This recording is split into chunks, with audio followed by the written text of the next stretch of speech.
Bom dia a todos. É um prazer estar com vocês, discutindo um assunto que para a gente é sempre emocionante pelos dois lados, porque a gente está diante da dificuldade, mas mais do que isso, a gente quer melhorar a qualidade de vida de quem tem diabetes. Essa é a nossa bandeira e eu acho que a gente tem que trabalhar para isso, porque ter uma doença crônica, conviver com ela enquanto a gente não tem cura, a gente tem que batalhar para melhorar.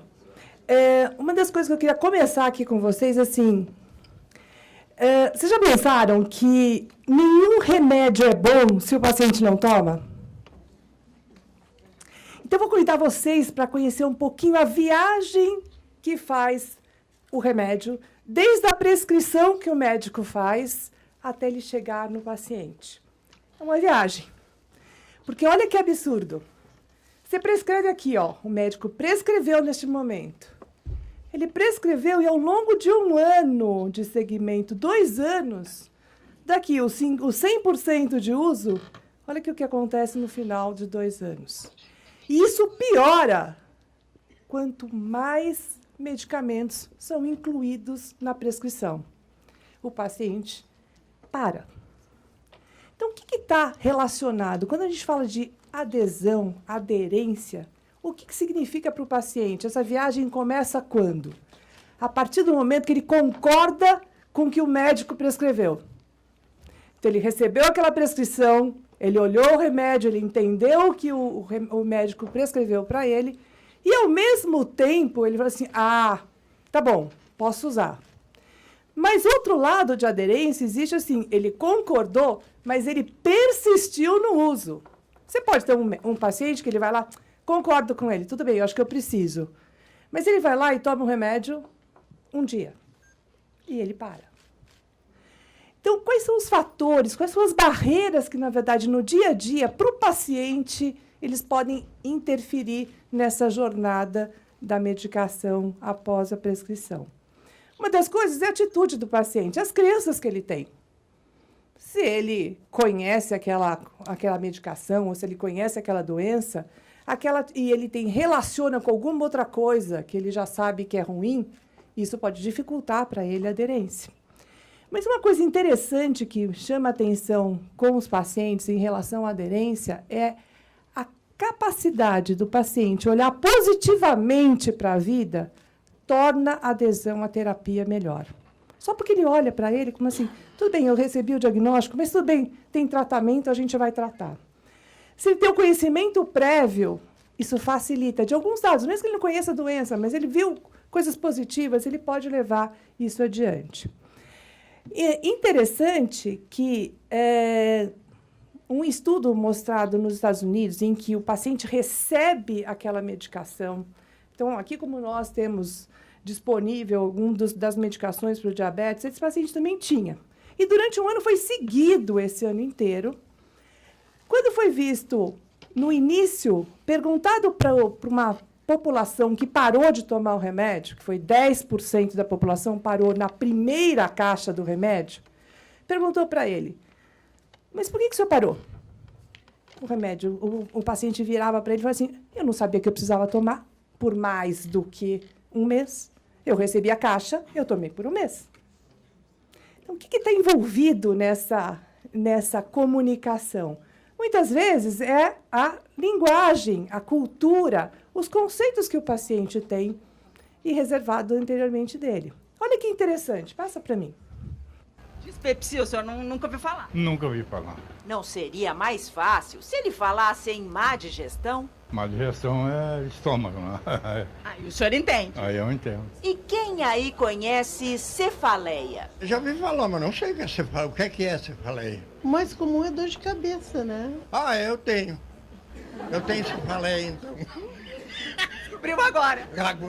A senhora está sendo minha professora. E quanta gente já não saiu do consultório sem descobrir? Uma pesquisa do Serviço de Bioética do Hospital de Clínicas de Porto Alegre mostrou que só para compreender as autorizações de alguns exames, o paciente precisa ter, no mínimo, ensino médio completo. Já a confiança no tratamento aumenta em até 11% quando um médico fala de um jeito acessível. Basicamente reduzindo o quê? Tamanho das frases, tamanhos das palavras que são utilizadas visando que a pessoa consiga ler de uma forma mais simples aquele conteúdo que está sendo apresentado. Será que nós estamos fazendo isso com os nossos pacientes? Né? Então, essa cultura que ele tem, às vezes, assim, a forma que a gente fala podia facilitar essa viagem, né, para o paciente aceitar um pouquinho mais. Outro aspecto que chama muito a atenção é a possibilidade de ter recurso financeiro para comprar aquela medicação ou ter acesso àquela medicação, né? Porque, às vezes, ele parou de tomar simplesmente porque ele não teve recurso financeiro para tomar a medicação. Outro aspecto interessante de barreira é se ele tem alguma outra doença associada junto com a doença, o diabetes. Por exemplo, neste caso, relacionado assim, dos nossos pacientes, um em cada 3 pacientes, ele possui um quadro de depressão associado. E se ter depressão significa que você pode ter atitudes negativas com relação à doença, ter um impacto na qualidade de vida do paciente, mas também de adesão à terapia.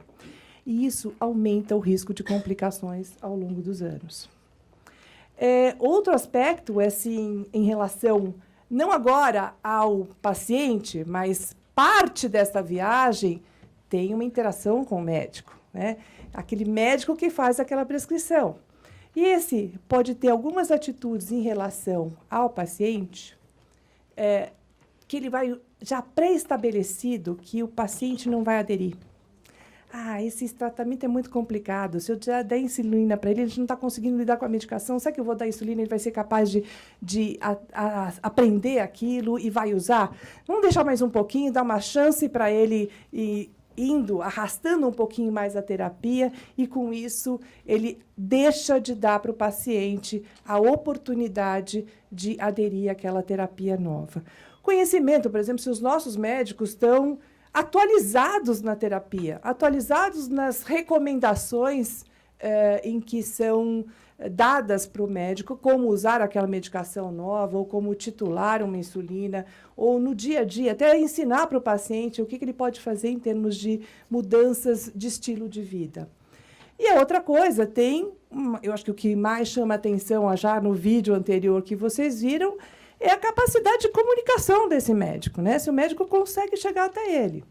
Uma coisa interessante, esse dado é bastante interessante, foram avaliadas 134 consultas em que existia uma gravação da consulta, o médico e o paciente estavam presentes na consulta, e após essa consulta, saiu o médico e o paciente, e aí uma outra pessoa chegava para ele e perguntava: qual foi a recomendação do médico durante a consulta? E, ao mesmo tempo, aquele médico que prescreveu, foi perguntado para ele: qual foi a recomendação que o senhor deu para o seu paciente? Olha que incrível, que 33% não lembravam nada. Eles não lembravam o que eles falaram. Acabou de sair da consulta e eles não lembraram qual foi a recomendação. Vamos lá, passa para mim outro vídeo. Não. My asthma. They said they'd fix it, but it didn't make any difference at all. Well, sometimes doctors make mistakes. Anna, you need to try twice as hard to fix them. Are you using your inhaler? All the time. Go through one a week. You sure you're using it right? Do I look like an idiot? No. Why don't you show me how your inhaler works?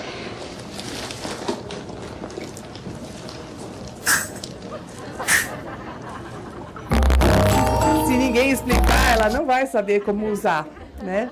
Então, esses fatores relacionados, tem outro aspecto, acho que da nossa dificuldade, além do médico, a relação paciente, relação médico, existe uma outra coisa que envolve, que é o nosso sistema de saúde, né? Isso não é Brasil, gente, é mundial.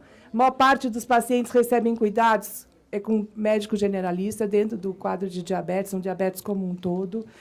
O sistema de saúde em geral não é Brasil, isso é global, esses dados não são de dados nacionais, é de 10 a 15 minutos para consulta. Tem dificuldade de tempo de abordar os temas como mudança de atitudes, estados emocionais, associado à família. Então, isso tem uma dificuldade muito grande relacionada ao que ele tem no dia a dia. Olha que interessante, esse dado é um acompanhamento de consultas que tiveram mais tempo na consulta. Então, se o paciente tem mais tempo de contato com o médico, melhor a hemoglobina glicada dele. Só pelo fato que ele tem um pouquinho a mais. Então, este impacto do contato com o médico, o contato com o profissional de saúde, pode impactar, inclusive, em controle glicêmico. Isso é o que a gente vê, a Ermelinda já salientou, isso globalmente a gente vê, o que acontece com o mundo inteiro, a hemoglobina glicada não é boa no mundo, e também aqui a gente tem o reflexo do que acontece nos nossos pacientes diabéticos tipo 2, e como a Ermelinda já mostrou também, o controle glicêmico na nossa população não é boa. Então, o que é que a gente pode fazer para melhorar essa adesão à terapia? Como é que a gente pode incorporar isso e fazer com que os nossos pacientes estejam mais preparados para que aquela viagem daquela prescrição tenha sucesso e atinja os objetivos que, no fundo, o que a gente quer é controlar a glicemia, e não só controlar a glicemia, mas melhorar a qualidade de vida desses pacientes. Um dos aspectos importantes seria, do parte do paciente, tentar individualizar o tratamento, focar o tratamento em cima dele. E a crença que ele tem, a gente tentar buscar com ele uma linguagem que ele entenda e buscar valorizar os conceitos que ele já tem da vida e tentar modificar aquilo que a gente consegue modificar de uma forma que ele entenda que, para ele, fazer algumas mudanças pode ser importante. Talvez não todas aquelas que a gente gostaria naquele momento, mas se eu puder dar chance para ele, devagarzinho, aprender e modificar, talvez seja uma forma melhor. Quando eu trabalho com um grupo, eu junto pessoas, eu posso ter um impacto em melhora de controle. Esse é um dado de, quando você tem um grupo interdisciplinar trabalhando com o paciente, você tem diminuição de hospitalização, só porque você teve um grupo de equipe que ajudou o médico a ajudar nessa prescrição e essa prescrição chegar até o paciente. E reduz custos. Então, você ter uma atividade que você envolve outras pessoas que possam, talvez, traduzir aquela linguagem que o médico não soube dar para o paciente, mas tem alguém atrás do lado dele que vai dizer, olha, aquilo que o médico falou, você fala, é dor de cabeça. Se tiver alguém que possa traduzir isso, talvez facilitaria muito mais o entendimento e a adesão para ele. E aí, do lado do fator relacionado, também tentar colocar em que ele entenda essas barreiras e a gente possa trabalhar com essas barreiras, vencer as barreiras do paciente, né? Comunicar aos médicos da parte, tentar empoderar para o paciente, que isso é uma coisa que está começando, início disso, mostrar para o paciente que ele tem o poder de decisão. Não adianta eu dizer para o paciente que aquilo é melhor para ele, se ele não entende que aquilo é bom para ele, e principalmente se ele quer. Naquele momento, ele pode não querer. Então, você pode trabalhar com ele, negociar com ele e ver qual que vai ser a outra etapa. Eu acho que a gente costuma dizer assim, profissionais são bons naquilo que ele entende, mas quem é dono da vida e quem vive a vida é o paciente com diabetes, né?